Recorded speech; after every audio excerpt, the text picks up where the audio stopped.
of the psychotic episodes. No, that happens to me because I suffer with a condition called complex post-traumatic stress disorder. I see shit that isn't there. As an example, I think I'm well dressed. And when I say I've got PTSD, I mean the real one. Not the one that's trying to claim benefits. You know the type of people I'm talking about, don't you? You know, the type of, oh, Daddy wouldn't buy me a PS5, I'm traumatised now, I've got PTSD. Get to fuck. Yeah, I see shit that is, that's why I had to check. You could see the dog. Because I was worried I'd left him in my room again, and I was just walking around with a possessed lead. There is one thing I don't get though. Can somebody explain to me, why the fuck did they give me a golden retriever doing blackface? It's either he's a black lab, or he's a fucking racist. I'm hoping he's a black lab, because you imagine it if we could put racists on leads. I mean, I call with that, because you say exactly the same shit as you do about a badly behaved dog. You just think, oh no, we'll let your children play with him. Oh no, he plays really nicely with other racists. Relax, there's only 3 types of people he doesn't like. That's postmen, liberals, and that Patel family. If he gets too boisterous, don't worry, I'm Muslim.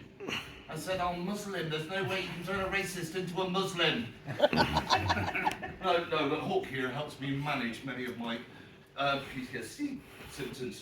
I mean, things like when I go through flashbacks, reliving military trauma. Those moments I relive blood, shit and gore. Pretty much like watching Suella Braverman's sex tape.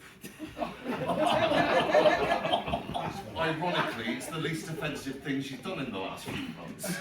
But at least she called it blood, shit and gore. Knowing her, she could have gone for Asian Havens or Orlando Romps. But the other times I disassociate, you wouldn't notice because I just turn into a zombie. Technically for me, that's a real pain in the ass because I keep on losing shit. Yeah, what happens is, I put something down, disassociate, come to, and I've lost my keys, my wallet, my glasses, self-respect, dignity, sex appeal. There was one time I lost my glasses for 3 weeks, only to find them hanging off the same fucking hook as my soup plate.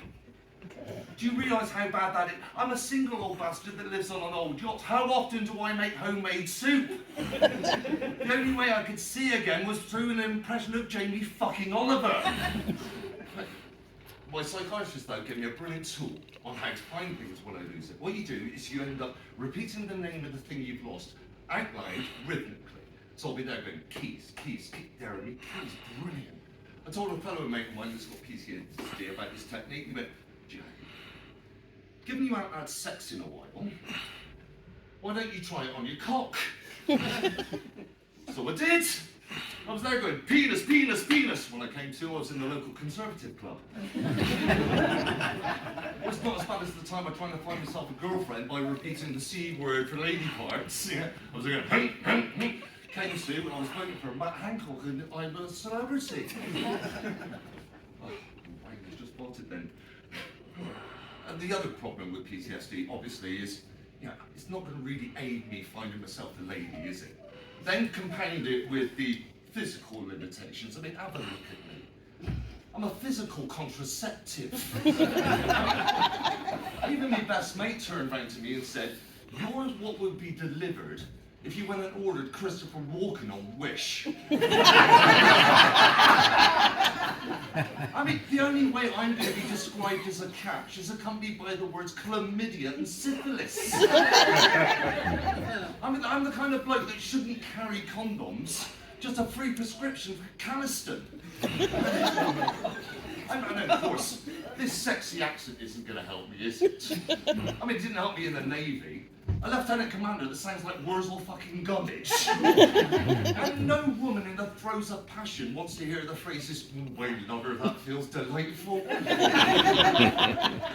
Keep doing that, it feels Kurt Lush. You're so much better than my sister. On top of all, I live in Gosport. If you've never heard of the place, that probably means your parents aren't biologically related. It's a very, very shallow gene pool. Open Tinder in Gosport and you think you're playing Pokemon Go. You're there with Squirtle, Weezing, Magikarp.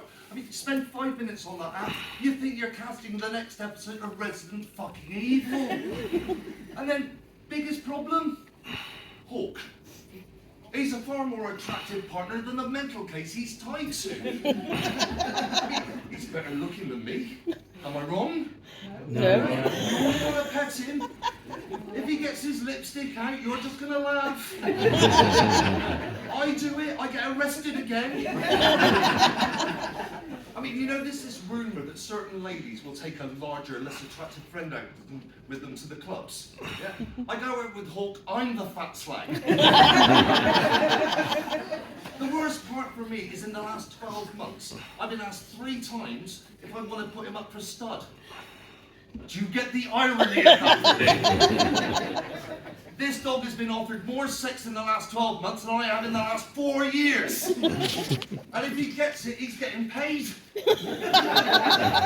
So I'm not only mental now, I'm officially a Labrador's pimp. Wait, serious now, I take the piss out of having PTSD. That's my job, I'm a comedian. I'm here to entertain you, but it is picking serious. I mean, as a veteran, I'm in one of the highest demographics committing suicide. Now, I haven't been on circuit for a couple of months because I'm currently in recovery after my latest, most recent suicide attempt myself. I haven't asked for any applause from you guys, but I will ask for a round of applause now. Would you put your hands together for the amazing paramedics, doctors, nurses, and staff in our NHS that prevented me from becoming a statistic?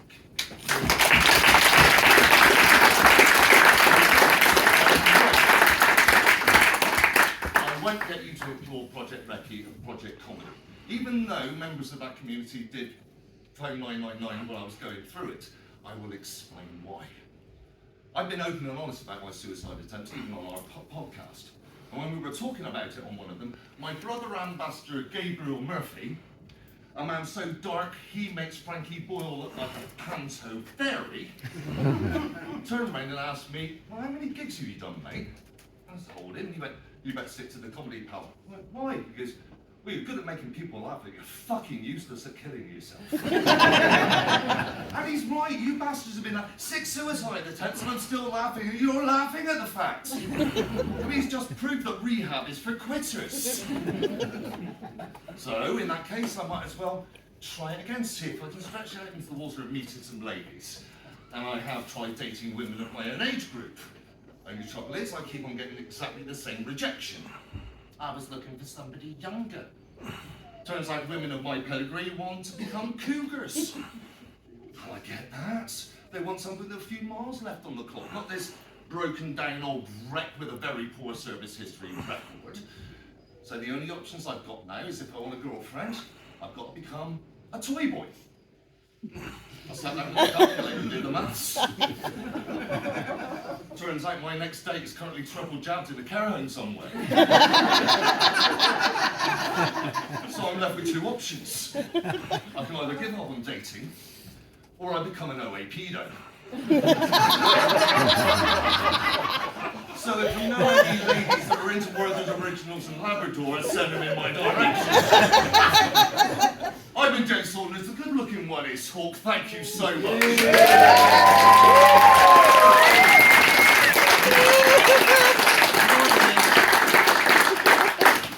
Normally what I do is I leave the stage at this point. Thank you all. I hoped for about 6 people to help me get ready for tomorrow night. It's coming in, and yes, I will be drinking after this. The big things are, number one, this is going to really help me out tomorrow night. I'm pooing myself about tomorrow night. I've only been on the circuit for just over 12 months. Steve, bless you, came